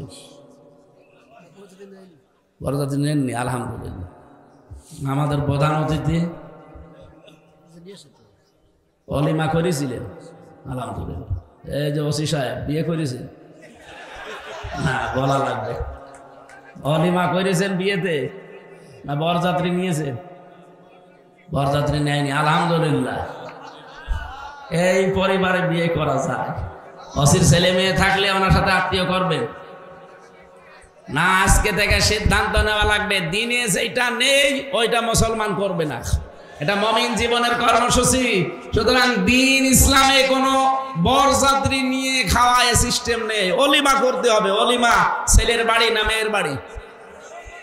হ্যাঁ, ছেলের বাড়ি। সুতরাং যাদের মেয়ে আছে তার বাড়িতে আরো 300-400 জন নিয়ে খাবেন। আপনি কি ফকির নাকি? আশা করছি এই নিয়মটা বাদ দেবেন। ইসলাম বাদ দিয়ে বিয়ে করলে যেমন বিয়ে বৈধ হয় না, ইসলাম বাদ দিয়ে ব্যবসা করলে ব্যবসা হয়। ইসলাম বাদ দিয়ে রাজনীতি করলে রাজনীতি হয়।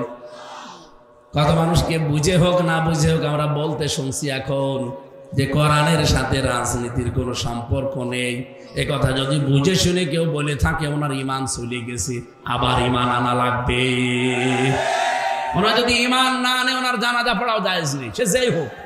হ্যাঁ, কথা বলেন না কেন?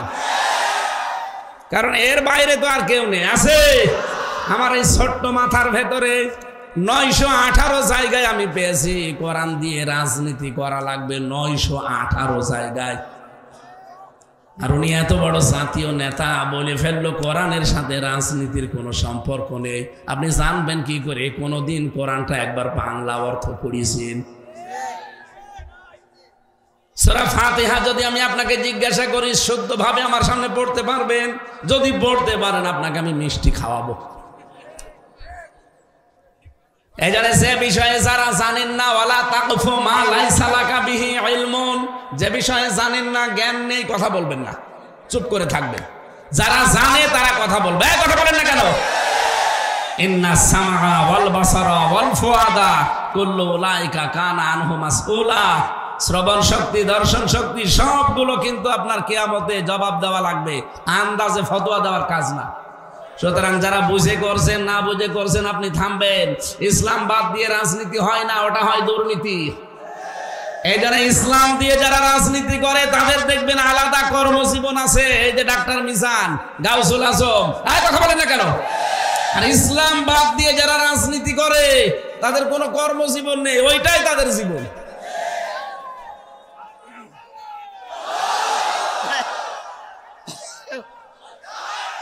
আলহামদুলিল্লাহ, কথাগুলো আমার মনে হয় আপনারা বুঝেছেন।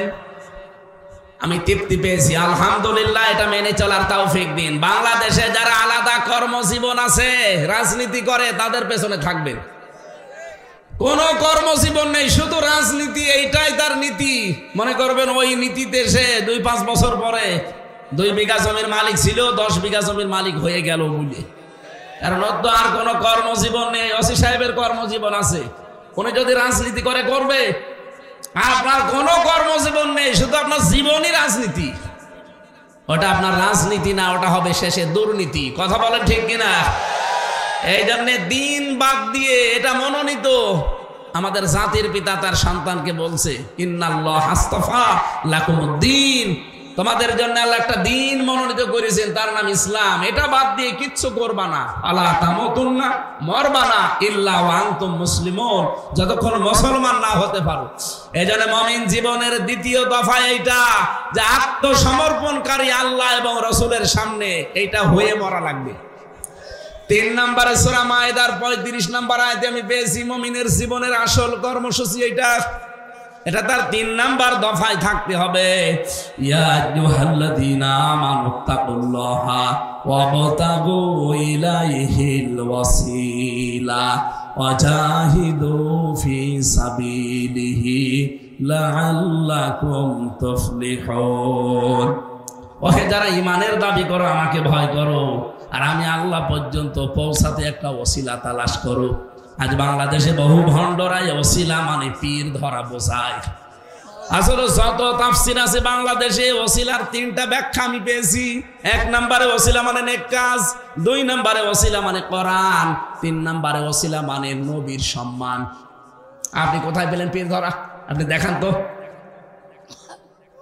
আমি এক ওসি সাহেবকে পড়াতাম কুষ্টিয়ায়, ওই ভার্সিটি তখন পড়তাম সেই 10 সালে।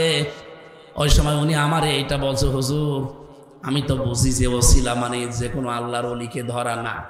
আপনি কোনো জায়গায় পেয়েছেন? বলছেন আমি শুনেছি। শুনলে হবে না, আপনাকে আমি তাফসিরে ইবনে কাসির দিলাম, মারিফাতুল কোরআন দিলাম, এই 2টা তাফসির ওনাকে দিয়ে বলেছিলাম আপনি পড়বেন।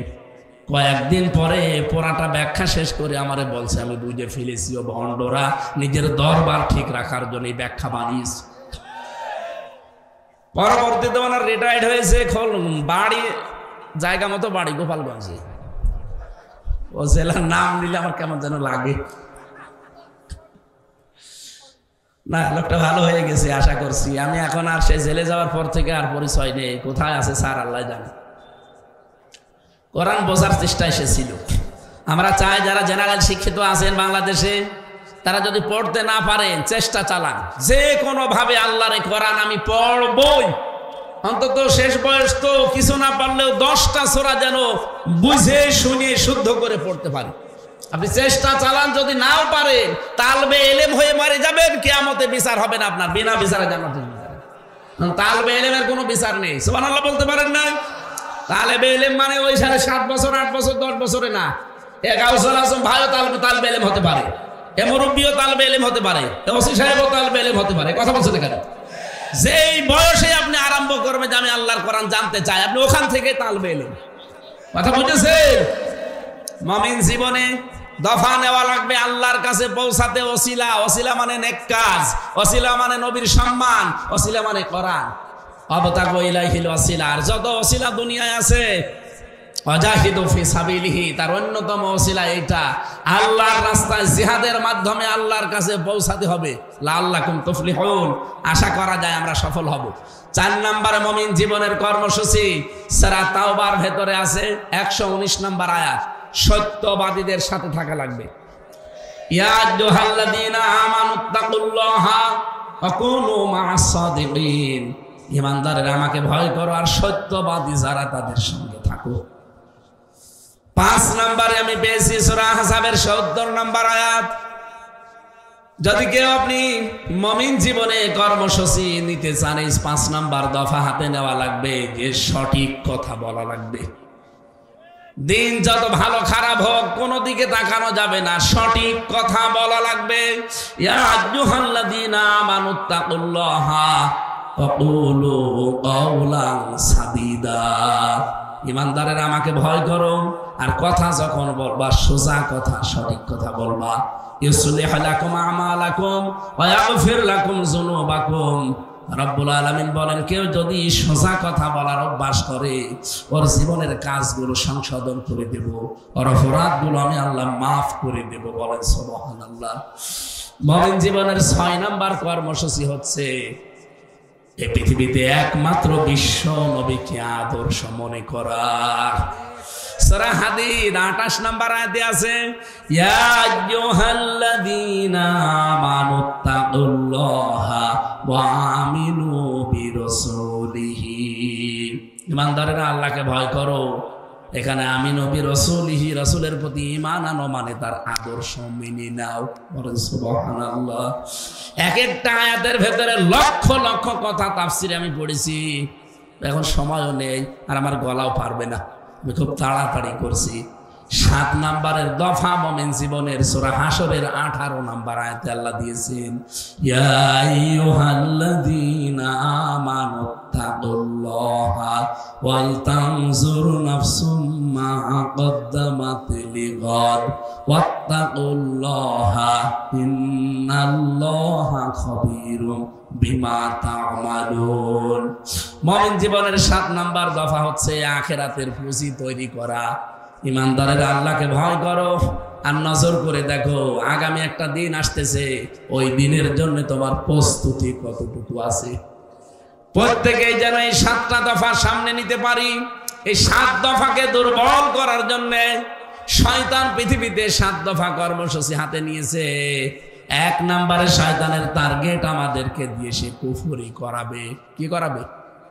যদি না পারে, এটা ফেল হয়, তাহলে 2 নাম্বার তার কর্মসূচি আমাদেরকে সে বেদাত করাবে। এটা দেও যদি না পারে 3 নম্বরে সে আমাদের দিয়ে কবিরা গুনাহ করাবে, এটাও যদি না পারে 4 নম্বরে আমাদের এমন এমন কাজে আঞ্জাম দেওয়া হবে যে সমস্ত কাজ কারবার করলে পৃথিবীতে অভাব অনটন চলে আসে। কারণ মানুষ যখন অভাবে পড়ে যায় তখন আকাশের চাঁদও তার কাছে রুটির মতো মনে হয়। এই জন্য 6 নম্বরে 5 নম্বরে পেয়েছি অধিক ভালো কাজ সে বাদ দিয়ে দেবে। কাজ আপনি করছেন, এই যে আমি ব্যবসা করি, একটা কাজ করি, দোকানদারি করি, কাজ করি, কিন্তু হঠাৎ নামাজের সময় এসে গেল, শয়তান হয়তো ধোঁকা দিয়েছে কোনো কায়দায়, বলবে তুই তো কাজে আসিস, নামাজও একটা আল্লাহর কাজ, এই কর্মজীবনও আল্লাহর কাজ, কাজ দুইটাই না? কথা বলে না কেন? আমি যে দোকানদারি করছি 8 ঘন্টায় কিন্তু ইবাদত, নামাজ পড়াও, ও আমাকে এইটার ভেতরে নিমজ্জিত রেখে আল্লাহর বিধানটা থেকে দূরে সরিয়ে রাখবে, এটা তার টার্গেট। এটা ওর দফার ভেতরে আছে। এর ভেতরে পেয়েছি 6 নাম্বার, তুলনামূলকভাবে ভালো কাজগুলো বাদ দিয়ে কম সওয়াবের কাজে আপনাকে এই দুনিয়ায় নিমজ্জিত করে রাখবে। দুনিয়ায় আপনি নফল নামাজ পড়ছেন মনে করেন, কিন্তু পৃথিবীর যত নফল আছে সব এক জায়গায় করলেও কোরআনে কারিমের তেলাওয়াত, কোরআন বোঝা এই নফলের সমান হবে না। এটাকে থেকে আপনাকে দূরে সরিয়ে রাখবে। এই 7টা কর্মসূচি হাতে নিয়েছে ওই 7টা বিষয়কে দুর্বল করার জন্যে। দলমত নির্বিশেষে যারা আমরা এসেছি, মুমিন জীবনের এই 7টা কর্মসূচি আমি আগামীতে কোনো জায়গায় আসলে আরো ব্যাখ্যা করব। আমার অধ্যাপক মিয়া গোলাম পরওয়ার সাহেব 2টা অনুষ্ঠান নিয়েছে, একটা ডুমুরিয়া, একটা ফুলতলা। এই কিছুদিনের ভেতরে কয়েকজন ধোঁকা খেয়েছেন না ওই 16 নম্বরে আমার নাম নিয়ে অনেকে বলে যে হুজুরের ডেট খালি আছে, নেন। এই তখন ধোঁকা খান, ওই ওনার ভাই অধ্যাপক গোলাম কুদ্দুস না কি যেন আছে, ওই ভাইয়ের মাধ্যমে এই 2টা ডেট আমি বলেছি দেবো, তারা ধোঁকা খেয়েছি। তো এই থানায় একটা, ডুমুরিয়া একটা। আমি ওখানে কর্মসূচিগুলো আরো বিস্তার আকারে কথা বলবো। আমার শরীরের অবস্থা আর পারছে না। আমার লিখিত বই আছে জেলখানায় মেয়েদের উপরে, ও যে গাড়ি আছে, গাড়ি থেকে যাওয়ার সময় নিয়েছেন, মেয়েদের পড়তে দেবেন, কাজে লাগবে। আল্লাহুম্মা আমিন। লা ইলাহা ইল্লা আনতা সুবহানাকা ইন্নী কুনতু মিনাজ জালিমিন। রব্বুল আলামিন মুমিন জীবনের 7 দফা কর্মসূচির কথা অল্প সময় শুনেছি। শয়তানের 7টা কাজ তুমি নিজেই বর্ণনা দিয়েছে কোরআনে, আমরা অতটুকু শুনেছি খুব অল্প সময়ে। যতটুকু শুনলাম, আল্লাহ মুমিন জীবনের 7 দফা আমাদের জীবনে তুমি বাস্তবায়ন করে দাও। এ মাহফিলের প্রধান অতিথি প্রিন্সিপাল গাউসুল আলম হাদি সাহেবকে কবুল করো। সম্মানিত সভাপতি মাওলানা আব্দুল করিম মোল্লাকে তুমি সুস্থ করে দাও। আল্লাহ এর মাধ্যমে যারা এসেছি, ডক্টর মিজানুর রহমান ভাই, তার এই ছোট্ট জীবনটাকে তুমি কবুল করো। তার স্ত্রী সন্তান যেগুলো দিয়েছে ইসলামের পথে মঞ্জুর করো। এ থানার সম্মানিত অফিসার ইনচার্জ ওসি সাহেব মনিরুজ্জামান ভাই, যত পুলিশ সদস্য ভাইরা আজকে এসেছে, নিজেদের বাবা মা স্ত্রী পুত্র ছেড়ে যারা বাংলার বিভিন্ন প্রান্তে দায়িত্ব পালন করে, আল্লাহ তুমি তাদের উপরে রহমত নাজিল করো, তাদের শরীরটাকে সুস্থ রাখো। আল্লাহ তুমি তাদের এই কাজগুলো আজকে ইবাদত হিসাবে কবুল করে নাও। কোরআনের অনুষ্ঠান তারা শৃঙ্খলায় নিয়োজিত রেখেছে। বিশেষ করে স্বেচ্ছাসেবক যারা আজকে কাজ করেছে, যতগুলো স্বেচ্ছাসেবক কাজ করেছে, আল্লাহ এদেরকেও কবুল করে নাও। মাহফিলের বিশেষ অতিথি শেখ মহিউদ্দিন সাহেব সহ যত অতিথি এখানে এসেছে, রব্বুল আলামিন প্রত্যেকটি অতিথিকে তোমার হাতে ছেড়ে দিলাম, কবুল করে নাও। মা বোনদেরকে তুমি খাদিজার মতো, আয়েশার মতো বানিয়ে দাও। এই 7টা দফা আমি নারী পুরুষ সবার জন্য বলেছি, আমল করার সুযোগ দাও। এলাকায় মাটির নিচে যারা ঈমান নিয়ে ঘুমিয়ে আছে, এদেরকে চিরতরে ক্ষমা করে দাও। আজকে আমার সাথে মাওলানা আশরাফ আলী ফারুকী, হাজী আরজান আলী, হোসাইন আহমেদ মাহফুজ সহ যত আলেমরা এসেছে, আল্লাহ তুমি আলেমদেরকে কবুল করে নাও। 3টা বছর জালেমের জেলখানায় আমি অসুস্থ হয়ে গেছি, আল্লাহ তুমি আমাকে শেফায়ে কামেলা জেলা দাও। কোরআনের ময়দানে যখন ফিরিয়েই দিয়েছো, আল্লাহ মেহেরবানি করে আগের অবস্থায় আবার ফিরিয়ে দাও। বৈষম্য বিরোধী ছাত্র আন্দোলনে যে জনতা শহীদ হয়েছে, আল্লাহ তুমি শাহাদাতের সর্বোচ্চ মাকাম দান করো। অধ্যাপক মিয়া গোলাম পরোয়ার দোয়া চেয়েছে তার মা বাবার জন্য, আল্লাহ তুমি মাফ করে দাও। বারাকাল্লাহু লানা ওয়া লাকুম ফিল কোরআনিল আযীম। মরণ আসলেই যেন বলতে পারি লা ইলাহা ইল্লাল্লাহু মুহাম্মাদুর রাসূলুল্লাহ। সালাম।